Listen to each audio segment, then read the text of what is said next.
In today's video, we're going to be discussing how TikTok tears led to a murder confession, how a woman became a killer to marry a killer, and the case of the Yacht engine room murder. This is another episode of Breaking with Brooke, where we are going to be covering the very recent cases of not only Sarah Grace Patrick, but Amy Murray and Paige Bell as well. Let me know if this is a series you guys want me to continue, where we cover breaking news and I bring you the cases right when they are occurring. But you are such a genuine gem. Thank you for clicking on my video. I am Brooke Makenna and I am so excited to have you here. If you would like to see more of my videos, please feel free to subscribe. I will have a playlist down below where you can binge my videos.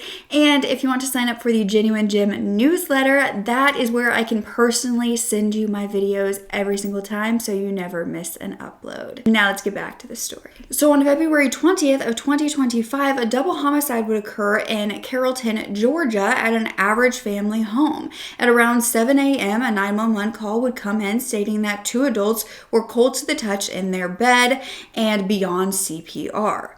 This ended up being 45-year-old James Brock and his wife, 41-year-old Kristen Brock. They were found deceased with 2 gunshot wounds. Their 5-year-old daughter was the one to find the body, and her older sister, Sarah Grace, would later call 911 after the 5-year-old woke her up from sleeping. Sarah said she hadn't heard the gunshots or the attack. The 5-year-old was the daughter of both Kristen and James, but Sarah Grace was Kristen's daughter from a previous marriage, so James was her stepdad. These 2 children were left without guardians and with the images of these murders seared into their brains. A GoFundMe was set up to support these girls and the funeral expenses. It had raised around $3,000 and was pleading with anyone who possibly had information to come forward because they still had no idea who had done this.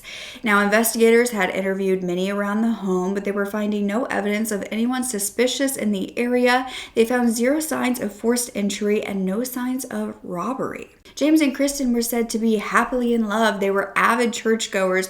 No one knew of anyone who wanted to harm them. Now, a few days later, the funeral for the couple was held, and their 17-year-old daughter, Sarah, stood up and made this tearful speech to the audience. But her seemingly touching speech also ended with, "I'm sorry." Just bear with me because I stutter a lot. I just wanted to say goodbye to my mom and Jamie since we never got the chance to. I was so used to you guys always being here to the point that I never once thought to imagine y'all not being here. I didn't have a single clue how much I needed y'all until now. For James, thank you for all the life lessons you taught me and for being the best honest dad ever. Your heart will finally be healed in heaven and neither of y'all will be in any pain anymore. Although that gives me so much comfort, your fight was not supposed to end there. And for my mother, everything we went through does not define what kind of person or what kind of mother you were. You were a beautiful, kind soul with so much gratitude and so gosh dang strong. And you taught me so many life lessons, and some that you just recently taught me within the letter you sent to James in 2018. When I first read it last month, I cried and I got chill bumps. But every single time I read it, it puts me to a lot of peace. So I thought I'd share it. May 23rd, 2018. Deuteronomy 6:5. Love the Lord your God with all your heart, with all your soul, and with all your strength. The wrong one will find you in peace and leave you in pieces, but the right one will find you in pieces and leave you in peace. We can't always choose the music the life plays for us, but you can choose how we dance to it. She was always dancing to her own beat, LOL. And keep in mind, she wrote that herself. Eventually, all the pieces fall into place, but until then, laugh at the confusion, live for the moment, and know that everything happens for a reason. I can choose to let it define me, confine me, refine me, outshine me, or I can choose to move on and leave it behind me. Always, Kristen Brock. Considering that gave me so much closure, I want to remember them for who they were and not what happened to them, and be happy for the time we got to spend together and not sad about the time that we don't. I may always and will always be her sunshine, but she will always be my star from up above. And I know at nighttime I can go and look at Mama and Jamie in the sky, and gladly they will save me a seat in heaven like they saved for me. Gladly they will save a seat for me in heaven like they saved a seat for me in this very church. Although there's nothing we can do to bring them back, we still have control over how we treat people with us today. Therefore, when someone tries to tell you anything, no matter how important it could be, just listen, because you never know when it's somebody's time to go. You could say goodnight and wake up a few hours just to find out they aren't there to spread their joy and their love. So just listen and never take a hug or anyone or anything for granted. I'm sorry. Which was the moment that investigators became suspicious of the mourning teen. But for the next several months, investigators were searching for a suspect, for evidence, for motive. Meanwhile, Sarah Grace took to TikTok to help solve her parents' murder. She posted a video of her mom and her stepdad with the words, "They don't know it yet, but a year from now, me and my 5-year-old sister would find them wrongfully shot dead in our home and won't get to watch me graduate high school, see me walk down the aisle, and couldn't even say goodbye." Another post was a carousel of photos, or basically a slideshow, with the words, "But at nighttime, when there's nothing to do and the house is empty, I'd always think about how much I needed them." She then posted a home family video with the words, "Don't ever take your family for granted. That voice you once thought was annoying is what you may end up falling asleep to every night, and the only way you can hear it again is over video. It's not good enough. I just want my mama." She then linked to her family's GoFundMe. Then came the photos of Sarah crying, many of them stating, "I just want my mom. I can't do this without my mom. What do you mean I can't call my mom? And why me?" She posted a selfie on her way to the funeral saying that she was having an anxiety attack before heading into the church. And as mascara tears dripped down her face in one video, she captioned it, "Please send prayers for healing and a break from everything. I'm so tired. I should probably delete later." Another post, she wrote that it hadn't hit yet that they were gone, but it hit her when she saw her 5-year-old sister screaming and crying for mommy and daddy. And that she's gone into a depression spell so bad that she contemplates going to a mental hospital, that it hits her when she can see how none of her family can recover and they are all left confused and hurt with no answers. She posted pictures of the home that had become a crime scene, captioning it, "Wish I could show the worst of it." She wrote, "I'll never forget her," which her mom's, "last time speaking to me. She came in my room when I was in bed watching a show and told me goodnight in a deep voice acting silly. I should have hugged her. And when James talked to me last, he told me I love you goodnight through the door. It tears me apart that I didn't open that door and give him a hug. I can't help but hate myself because I didn't wake up to find them before my 5-year-old sister had to find her parents like that." She then posted, "If you asked me about my mom and stepdad, I'd tell you I'd miss them so much. But if you were to ask me on a deeper level, I'd tell you I just want to go home. I feel so homesick and I miss them so much. I can't stand the fact I can't see them anymore. This sucks more than anything possible.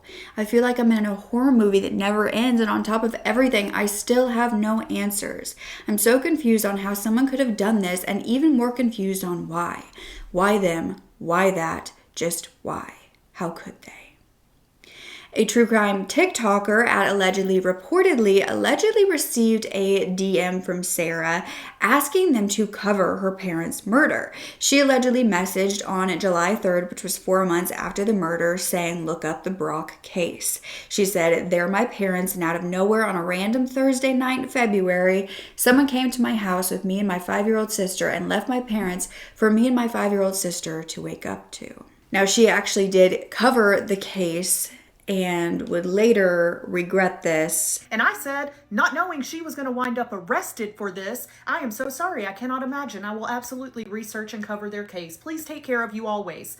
Again, not knowing, and I covered it. I think it would be a really big hit because the only person who posted about it made it as the first image you see when you Google their names. Plus, I can give you intel.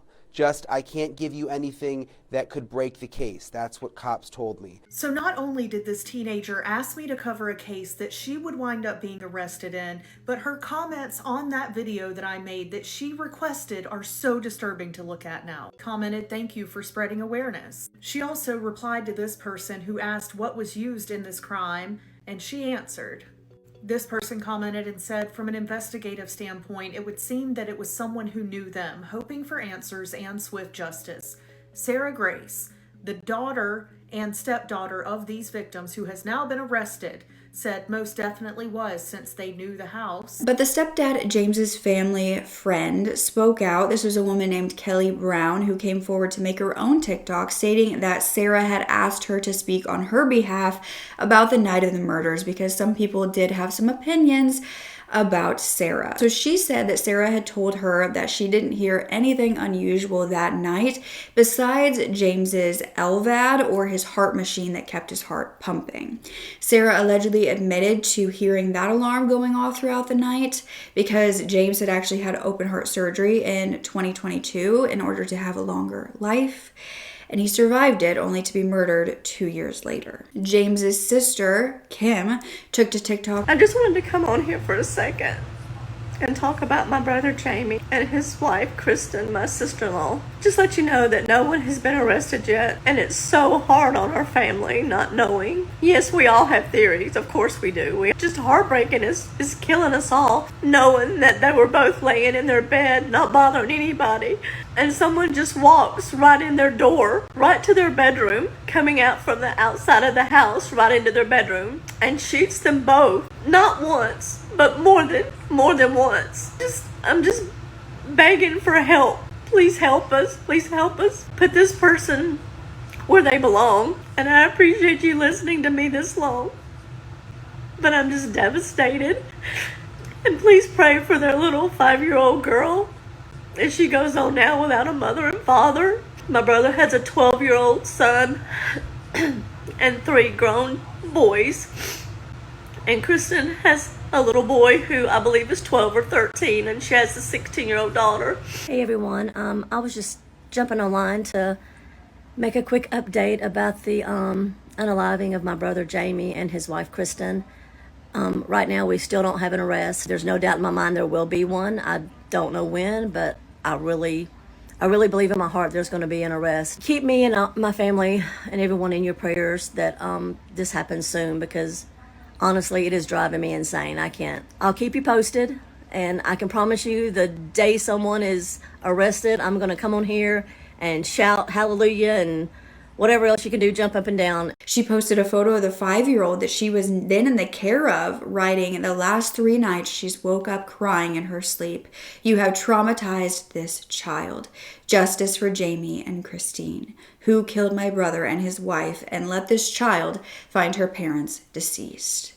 She felt like this was a personal attack and hoped that her brother and sister-in-law did not see the person behind the gun. On July 8th of 2025, about 6 months after the murders, the Carroll County Sheriff's Department held a press conference regarding this case.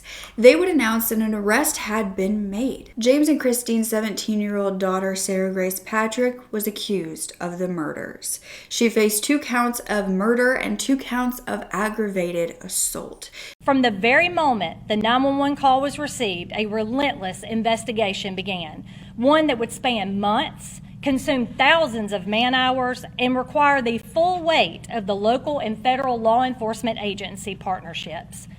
Today, we can confirm that an arrest has been made in the case. Kristen Brock's 17-year-old daughter, Sarah Grace Patrick, has been taken into custody and charged with 2 counts of murder and 2 counts of aggravated assault in connection with the deaths of her mother and her stepfather. In a world where television portrays crimes being solved in under an hour, the truth here is much more complex. Real justice takes time. The pursuit of justice does not end today, however. It is very possible, because this remains an open and ongoing investigation, that more arrests and charges could be made. So I believe in the beginning of any case, everyone's a suspect. I think I told many of you that when we were on scene that day. However, as an investigation continues and everything ebbs and flows, like I said in my press release, mountains of evidence has gotten us through here today. Lots of processing, lots of working with our law enforcement partners to get us to where we are today that honed in on her as a suspect. Do you believe that she tried to cover this up in any way over the course of these months? You know, we've even seen some videos on social media of somebody saying, you know, I'm making this message on behalf of the daughter. Do you believe she tried to get people to cover up anything? Considering that she didn't just immediately tell us what happened, yes. But who knows what's going on in a young person's mind like that.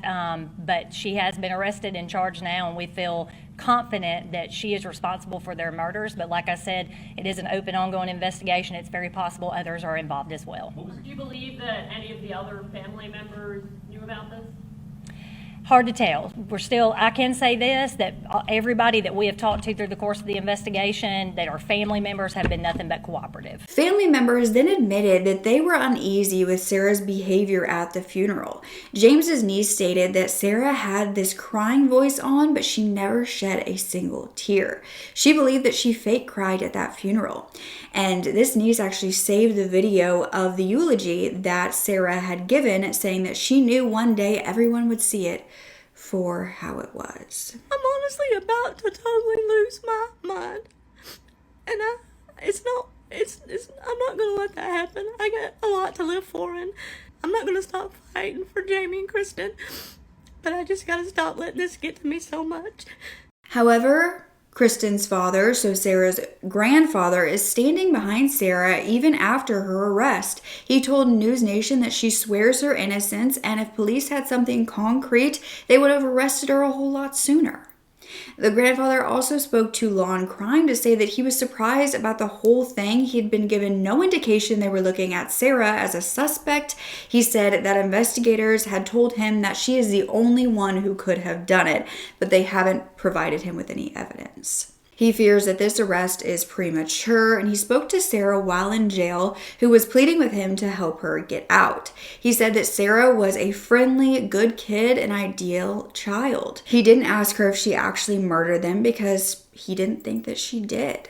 Sarah had told her grandfather that the TVs were on in both her and her parents' rooms. Her room was not next to her parents', and so she did not hear anything. He said that he didn't find it strange that while she was asleep, she didn't hear the gunshots. Her grandfather did admit that Sarah might know how to fire a gun, but he wasn't sure. And while there were rumors that Sarah had moved around throughout her life and didn't always live at the home with her mom and stepdad, her grandfather stated that she had lived with him for as long as he knew, that she would go and see her father occasionally on weekends, but that was it. He said that until he sees that mountain of evidence to change his thinking, they've yet to show him that she is guilty. It's hard to make any judgment at this point. They have to release the evidence, and I don't understand what evidence they have. I think most of it, from what I understand, is circumstantial. And, she's my granddaughter. I have to stand behind her. And she swears her innocence. So have you had a chance to speak to the detectives? Oh, yeah. Yeah, I've talked to them at length. And they don't release any information. If they had something concrete, they would have arrested her a whole lot sooner. I mean, why wait months after everyone's sort of on hold and waiting to see what evidence they have for saying that Sarah did. I just can't imagine her. I mean, she's a sweet young lady. She's always been a wonderful little girl. What can I say? I just can't imagine her doing such a horrific thing, especially to her mother. She and her mother were very close, and they were doing great at that time. They had a great relationship. Did they have conflicts in the past? Mother-daughter always have their disagreements, but nothing serious. I just don't know. I know James had a very, strange past, that he was a convicted felon, and I think at one time was part of a motorcycle gang. Do you think James's past might be something to look into? I reflected that to the detectives early on. I said, I wonder if this is, James' past and coming back to haunt him. Have you had a chance to speak to Sarah Grace? I spoke to her after she was in jail. She called me. Of course, she was very upset. I mean, she always looked to me more as a father figure. She was begging for me to help. And I explained to her, there's nothing I can do at this point. Wow, so her one phone call came to you, sir? Yeah, she was very upset. I mean, she just was begging, please help me get out of this mess. I told her just to do what they say and be cooperative, and we'll do what we can. Well, their answer to me was, she's the only one who could have done it. I said, well, what proof do you have? And he said, well, I can't tell you that, but I can just say that she's the only one who could have done it. Now, Sarah's biological father has said that he will always be in her corner. He was the one who allegedly brought her to the police station to turn her in, but it's unknown if he was the reason that she came forward or if Sarah chose to do so on her own. They are still searching for a motive on why this 16-year-old girl would kill her mother and her stepfather and then grieve online. Online sleuths have found an old Facebook post from Christine about her husband, James. This was back in 2022, so 3 years prior, where Christine wrote, "Please pray for us and our safety. Please let me know if you see James Brock so you can warn me. He is trying to kill me, has been to get the house and child. Man, wasted tears, now huge fears." She spoke in the comments about how James was not there for the daughter that they had together, that youngest. But there is still so much to come out about this case due to it being an ongoing investigation. Do you believe that Sarah Grace is responsible for the murders? Did she do this alone? Is she this innocent, social media obsessed 17-year-old whose strange behavior is due to her being naive? Or was she a cold-blooded killer who thrived on the attention from the TikTok community? Were her tears real? Was the grieving real? This is something we still don't know.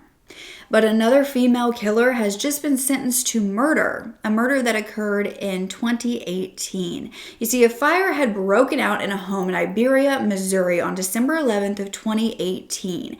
This was the home of the Murray family. This was 37-year-old Joshua, his 40-year-old wife, Amy, their 11-year-old son, and their 2 dogs. Now, when firefighters arrived, they would find Joshua in the home deceased. Amy, her son, and her dogs had left the house about 30 minutes prior to go and get food. They all had returned home with their McDonald's to find the home ablaze. Amy called 911 claiming she was trying to get inside the home, but she couldn't due to the heavy smoke. The fire department would quickly realize that accelerant was used to start this fire. And meanwhile, the medical examiner would rule that the death presumed to be from the fire was actually a homicide. It was found that he had injuries that suggested he had been dead before the fire. Joshua also had elevated amounts of antifreeze in his system. It was likely that this man had been poisoned to death. And of course, the spouse became the prime suspect because her story didn't quite add up, considering she claimed the McDonald's was what they got after and they weren't able to get inside once they had the food, yet there was a McDonald's sandwich found on the counter of the home. Amy Murray was found to know quite a bit about criminal behavior as she worked at the local prison, the Jefferson County Correctional Center, as a nurse.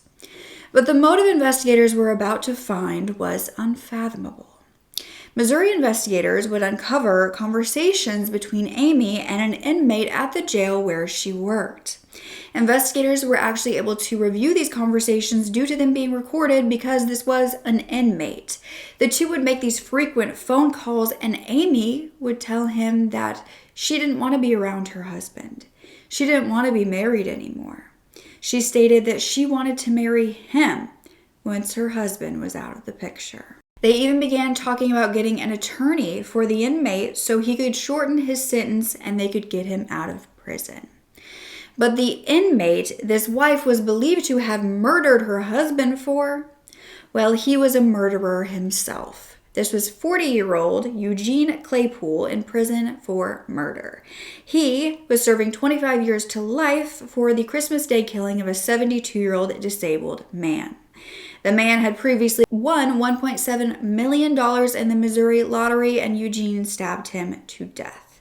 He had been arrested in 2000, and then he was locked up for the next 18 years at this point. Amy Murray was believed to have become a killer to marry a killer.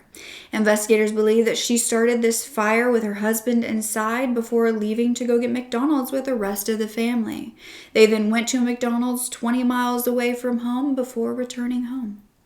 3 months later, in February of 2019, Amy was arrested and charged with first-degree murder and second-degree arson, as well as tampering with evidence and armed criminal action in her husband's death. So she had been arrested 6 years ago. She posted the $750,000 bail and continued to fight the charges for the next 6 years. Her defense team stated that Joshua could have taken his own life and ingested the antifreeze himself.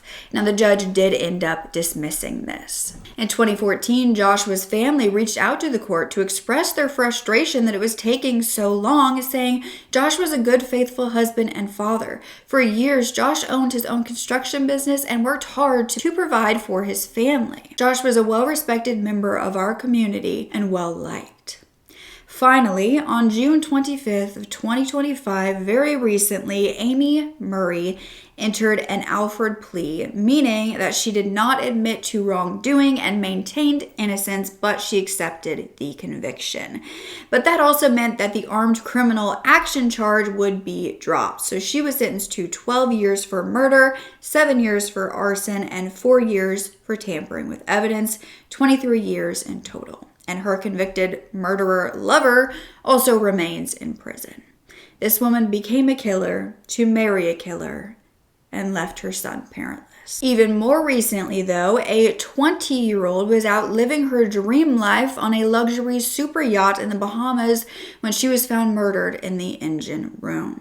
In July 2025, Paige Bell was working as a crew member of the Far From It 43-meter Richmond super yacht docked at the marina off of Harbor Island in the Bahamas.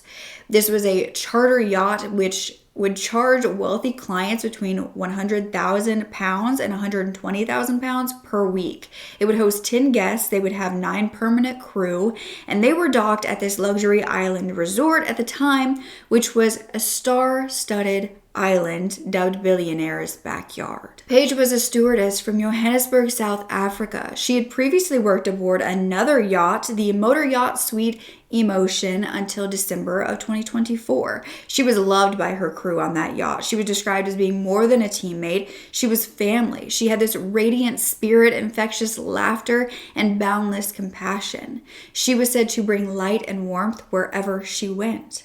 However, on July 3rd, 2025, just days before her 21st birthday, she had gone missing shortly before 1 p.m. The fellow crew members on her new yacht and her boyfriend had been planning a huge surprise birthday party for her at the marina and on board. But unfortunately, she wouldn't make it. Paige was not answering her phone that day, nor was she showing up for her duties, which was unlike her. But it was believed that Paige was on board this yacht. Paige was immediately reported missing, and the Royal Bahamas Police Force searched the yacht, finding her in the engine room. She was unresponsive with visible injuries, but they also located a man next to her suffering from severe injuries to his arms. Now, Paige was found partially undressed and was pronounced dead an hour later. It was believed the man's injuries were the result of an attempt to take his life. The man survived and was taken in for treatment while being arrested. He was believed to be a fellow crew member aboard the yacht. He was a 40-year-old man identified as Brigio Munez, an engineer and Mexican national. By July 9th, he was charged with murder by the Nassau court in the Bahamas. The court heard that Paige was allegedly found with slash wounds to her neck and may have been essayed. She had defensive injuries on her arms due to trying to fend off her attacker. He was denied bail and will be held in custody until his November court date. Paige's parents and sister flew out to the Bahamas to begin to process bringing their baby girl home and also facing this man that took their daughter's life.